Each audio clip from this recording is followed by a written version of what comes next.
भयो। अब नेपालबाट मलेसिया जान फ्री भिजा फ्री टिकटको अवसर आइसकेको छ। नमस्ते, म रमिला।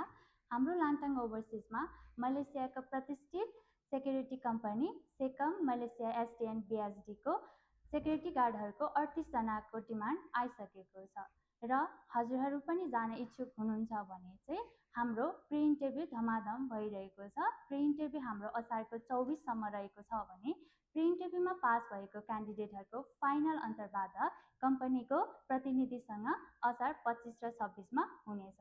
यस अन्तर्वार्तामा सामेल हुनको लागि कम्पनीको मापदण्ड यस प्रकारको रहेको छ।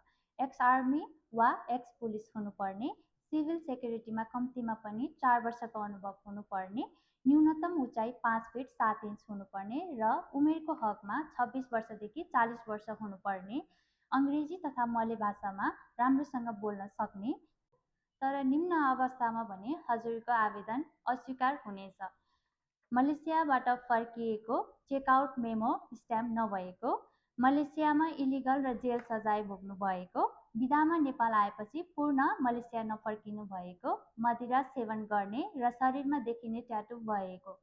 कम्पनीले तोकेको मापदण्ड पूरा गर्ने योग्य र इच्छुक क्यान्डिडेटहरू हुनुहुन्छ भने चाँडोभन्दा चाँडो डकुमेन्ट्सहरू लिएर अफिस भिजिट गर्नुहोला। धन्यवाद।